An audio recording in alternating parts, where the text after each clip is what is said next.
ಕಂದ ಹೇಗಿದ್ಯಾ ಪುಟಿ? ಏನ್ ಮಾಡ್ತಾ ಇದ್ದೆ? ನಮ್ಮ ಮಹಿಮಾ ಏನ್ ಮಾಡ್ತಿದ್ದಾಳೆ? ಮಕ್ಳ ಜೊತೆ ಸೆಟ್ಲ್ ಆಗ್ಬಿಟ್ಲಾ? ಹಾ ಮಾ ಫುಲ್ ಸೆಟ್ಲ್ ಆಗ್ಬಿಟ್ಟಿದ್ದಾಳೆ. ಬಂದಾಗ್ಲಿಂದ ಮಕ್ಕಳ ಜೊತೆನೆ ಟೈಮ್ ಸ್ಪೆಂಡ್ ಮಾಡ್ತಿದ್ದಾಳೆ. ನನ್ನ ಕಡೆ ತಿರುಗಿ ನೋಡ್ತಿಲ್ಲ ಅವಳು. ಅವ್ರ 3 ಜನನು ಒಂದು ಗುಂಪು ಮಾಡ್ಕೊಂಡ್ಬಿಟ್ಟಿದ್ದಾರೆ. ಗ್ರೂಪಿಸಮ್. ನನ್ನ ಹೊರಗೆ ನೋಡ್ತಾರ ಟ್ರೀಟ್ ಮಾಡ್ತಿದ್ದಾರೆ. ಬಟ್ ಏನೇ ಹೇಳಮ್ಮ, ಅವ್ಳು ಖುಷಿಯಾಗಿರೋದನ್ನ ನೋಡಿ ತುಂಬಾನೇ ಖುಷಿ ಆಗುತ್ತೆ. ಭೂಮಿ, ಹಾಗಾದ್ರೆ ಮಕ್ಕಳನ್ನು ಇಲ್ಲೇ ಕಳಿಸ್ಕೊಟ್ಬಿಡೆ, ನಮಗೂ ಖುಷಿ ಆಗುತ್ತೆ. ಹೇಗಿದ್ರು ಸಮ್ಮರ್ ಹಾಲಿಡೇಸ್ ಅಲ್ವಾ, ಎಲ್ರು ಒಟ್ಟಿಗೆ ಇರ್ತಾರೆ. ನಂಗೂ ತುಂಬಾ ಖುಷಿ ಆಗುತ್ತೆ. ಕಳ್ಸ್ಕೊಡೆ ಭೂಮಿ. ಅಮ್ಮ, ಅದಂತೂ ಯಾವುದೇ ಕಾರಣಕ್ಕೂ ನಾನು ಮಾಡಲ್ಲ. ನೀನು ಗೊತ್ತಿಲ್ಲ, ಅವ್ರು ಮುಂಚಿನ ತರ ಅಲ್ಲ. ಈ ಮನೆಗೆ ಬಂದ್ಮೇಲೆ ಫುಲ್ ಚೇಂಜ್ ಆಗೋಗ್ಬಿಟ್ಟಿದ್ದಾರೆ. ಕೈಗೆ ಸಿಗಲ್ಲ, ಹೇಳಿದ ಮಾತು ಕೇಳಲ್ಲ, ಹಠ ಮಾಡ್ತಾರೆ. ಅವ್ರನ್ನ ಹ್ಯಾಂಡಲ್ ಮಾಡೋದು ನಿಜವಾಗ್ಲೂ ತುಂಬಾ ಕಷ್ಟ. ಅವ್ರ ಜೊತೆ ಹೇಗಿ ನಾನೇ ಅಭ್ಯಾಸ ಮಾಡ್ಕೋತಿದ್ದೀನಿ. ನಿನಗೆ ಯಾಕೆ ಬೇಕು ಆ ದುಃಖ? ನೀನ್ ಹ್ಯಾಪಿಯಾಗಿರೋ, ಡೋಂಟ್ ವೆರಿ. ಆ ರೀತಿ ಎಲ್ಲ ಏನು ಆಗಲ್ವೇ? ನಿಮ್ಮನ್ನೆಲ್ಲ ಸಾಕ್ ಬೆಳ್ಸಿಲ್ವೇನ? ಸುಮ್ನೆ ಕಳ್ಸ್ಕೊಡು. ಮಾಮ, ನಾನು ಹೇಳ್ತಿರೋದು ನಿನಗೆ ಅರ್ಥ ಆಗ್ತಿಲ್ಲ. ನಿನ್ ಮಕ್ಕಳಷ್ಟು ಪುಣ್ಯಕೋಟಿ ಮಕ್ಕಳೆಲ್ಲ ಇರೋ ಕೋತಿಗಳು. ಮಾತಾಡ್ತಾನೆ ಇರ್ತಾರ ವಂಡ್ರಗಪ್ಪೆತ್ತಾರ. ನಿಜ ಹೇಳ್ತೀನಿ, ಅವ್ರಿಗೆ ವಿಚಿತ್ರ ಪ್ರಶ್ನೆಗಳನ್ನ ಎಲ್ಲಿಂದ ಹುಟ್ಟಾಕ್ತಾರೋ ಅಂತಾನೆ ಗೊತ್ತಿಲ್ಲ.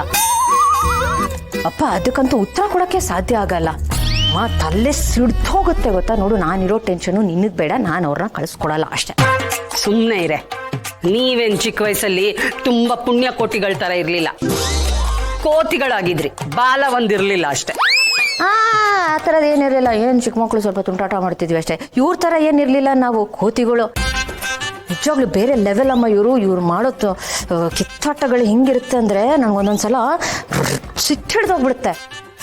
ಈ ಪದವಿಗೆ ರಾಜೀನಾಮಾ ಕೊಡೋ ಥರ ಏನಾದರೂ ಇದ್ದಿದ್ರೆ ರಾಜೀನಾಮಾ ಕೊಟ್ಟು ಬೇರೆ ಊರಿಗೆ ಹೋಗಿ ಸೆಟ್ಲ್ ಆಗೋಗ್ಬಿಡ್ತಿದ್ದೆ ನಾನು. ಬಟ್ ಹಾಗೆ ಮಾಡೋಕ್ಕಾಗಲ್ವೇ?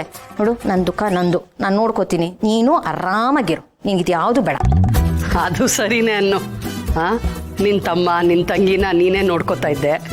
ಅರ್ಧ ಜವಾಬ್ದಾರಿ ನೀನೇ ತಗೊಂಡ್ಬಿಟ್ಟಿದ್ದೆ. ನನಗೆ ತಲೆನೋವು ಕಮ್ಮಿ ಆಯ್ತು. ಭೂಮಿ, ಒಂದೊಳ್ಳೆ ಐಡಿಯಾ ಹೊಳಿತಿದ್ದೆ ಕಣೆ. ನೀನೊಂದು ಕೆಲಸ ಮಾಡು, ಇನ್ನೊಂದು ಮಗುಗೆ ಪ್ಲಾನ್ ಮಾಡ್ಬಿಡು.